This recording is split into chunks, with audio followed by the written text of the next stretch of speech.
Good morning বন্ধুরা, আশা করি সবাই খুব ভালো আছো, সুস্থ আছো। আমিও খুব ভালো আছি।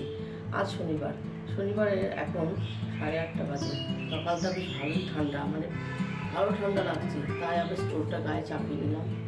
বেশ সকাল আর সন্ধ্যের পর থেকে না ভালোই ঠান্ডা আমাদের এখানে, এখনো পাখাটা ঠিক মতো চালাতে পারছি না। যাই হোক, আর উঠলাম তো এখন, পরীক্ষা শেষ করলাম, এখনো ঘুমাচ্ছে। রায়ের শরীরটা ভালো নেই, রায়ানের ঠান্ডা লেগে প্রচুর জ্বর, ওই জন্য ঘুমটা কালকে ভালো করে হয়নি, ভালো করে ঘুমাতেও পারিনি। যাই হোক, এখন থেকে আমি আমার ভিডিওটা শুরু করলাম। এই যে 1 কাপ চা নিয়ে ওদের সামনে চলে এলাম, চাটা খাবো, খেয়ে তারপরে বাকি কাজে আসবো। দেখো, সকালবেলার টিফিন বানাতে চলে এলাম, ব্রেকফাস্ট বানাতে চলে এলাম। রিজু কাল রাত্রে বলেই রেখেছিল যে মা লুচি আর আলুর তরকারি করবে, আর রায়ানেরও তো খেতে ভালো লাগছে না, তাই ভাবলাম দেখি লুচি একটু করে দিই, যদি খেতে ভালো লাগে। মুখে তো কিছুই খাওয়ার রুচি নেই, তাই চলে এলাম লুচি করতে। লুচিগুলো আমি একটু লাল লাল করেই ভাজছি, কারণ আমাদের লুচি একটু লাল লাল খেতেই পছন্দ করে। লুচিগুলো তো ভাজা হয়ে গেল, ওদিকে আলুর তরকারিটাও করে নিয়েছি। কালো জিরে ফোড়ন দিয়ে শুধু আলুর তরকারি করলাম। লুচি আর আলুর তরকারি নিয়ে টেবিলে চলে এলাম। আর রিজু এখনও ওঠেনি, ভাবলাম ওর ওঠার আগেই তাড়াতাড়ি করে নিই, আর রায়ানকে খেতে দেব, দেখি যদি একটু খেতে পারে, তাই ওর জন্যই আগে নিচ্ছি, নিয়ে ওকে একটু খাইয়ে নেব। দেখো, পরীক্ষা হয়ে যাওয়ার কত সুখ, ঘুমাচ্ছে, এত ডাকছে উঠছে না। যাই হোক, ও তো উঠে পড়লো, উঠে খাওয়া দাওয়াও করে ফেলেছে, লুচি আলুর তরকারি খাওয়া হয়ে গেছে। এবারে ওর এই বইয়ের একটা খুলে বসলো, কি করবে বুঝে উঠতে পারছে না, কোথা থেকে বইগুলো ঢেলে সাজাবে।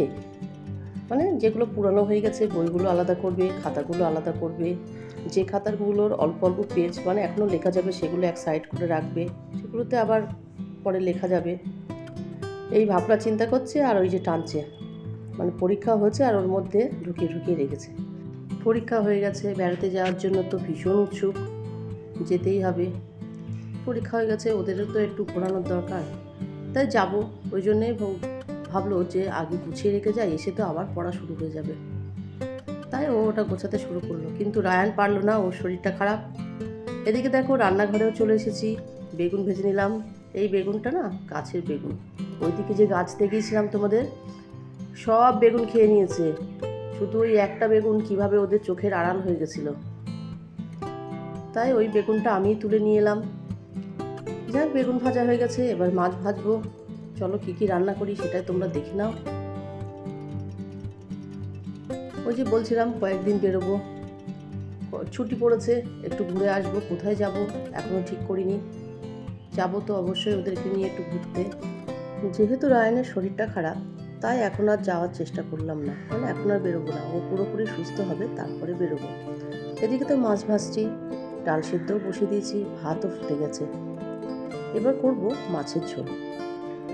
পরীক্ষা যেহেতু হয়ে গেছে, ওরাও খুব আনন্দে আছে আর আমি একটু রিল্যাক্স আছি, কিন্তু সন্ধেবেলাটা কি করব বুঝে উঠতে পারি না। ওই যে কাজ করি টুকটাক এক্সট্রা কাজগুলো, সেগুলোই করতে থাকি। আর কয়েকদিন ওই যে রায়ানের শরীর খারাপ বলে আমি আর বেশি ভিডিও করতেও পারছি না। ওদের তো খুব এক্সাইটমেন্ট, নতুন খাতা নতুন বই ব্যাগ সব হবে, এই নিয়ে খুব আনন্দেই আছে। আবার তার উপরে একটু বেড়াতে যাবে, সেটারও মজা খুব। বাচ্চাদের আনন্দ দেখলে নিজেদেরও কত খুশি হয়, তাই না? কিন্তু এই আনন্দের মধ্যে রায়ানটা অসুস্থ হয়ে পড়লো, ওই জন্য একদম বাড়িটা চুপচাপ হয়ে আছে, আনন্দটা কোথায় যেন চাপা পড়ে গেল। আর বাচ্চারা যদি ভালো না থাকে, মায়েদেরও মন মেজাজ ভালো থাকে না, দেখবে। যেহেতু আমরা 3জন যাবো, ওদের পাপা যাবে না, তাই ভাবলাম একটু গুছিয়ে রেখে যাই। একটা সংসার থেকে গুছিয়ে রেখে যাওয়া বুঝতেই পারছো। যেহেতু ওরা রান্না করতে পারবে না, তাই কয়েকদিনের রান্না করে ফ্রিজে তুলে রেখে যেতে হবে, তরকারিটা করতে হবে, ভাতটা ওরা রাইস কুকারে করে নেবে। যাই হোক, এদিকে চলো দেখাই রিজু কীভাবে ওয়ার্ড্রপটা ফাঁকা করলো, ওর বইয়ের এই একটা কীভাবে ফাঁকা করলো। দেখো, এই যে বইগুলো আলাদা জায়গায় রেখেছে, খাতাগুলো বাদ দিয়ে দিয়েছে, আর কোথায় রেখেছে দেখবে, দাঁড়াও দেখাই। এই দেখো, এই ব্যাগগুলোর মধ্যে ভর্তি করে রেখেছে, এগুলো আমি কোনো এক সময় উপরের ঘরে রেখে দিয়ে আসবো। চলো এবার রান্না বান্নাটা দেখাই। কী কী রান্না করলাম। এখানে তো আছে ভাত, আর এখানে আছে ওই যে মুসুরির ডাল, আমাদের এই পাতলা মুসুরির ডাল খেতেই পছন্দ করে। আর আছে বেগুন ভাজা আর মাছের ঝোল আর ডাঁটা আলুর একটা ঝোল। এই তো ছিল আজকে রান্না বান্না। ওইদিকে রায়ানকে স্নানও করে দিয়েছি, ভাবলাম ওকে একটু খাইয়ে দিই, তারপরে ওষুধ খাওয়াতে হবে। আজ তাহলে ভিডিওটা এই পর্যন্ত। আমার ভিডিওটা যদি তোমাদের ভালো লেগে থাকে please like, comment, share and subscribe করো।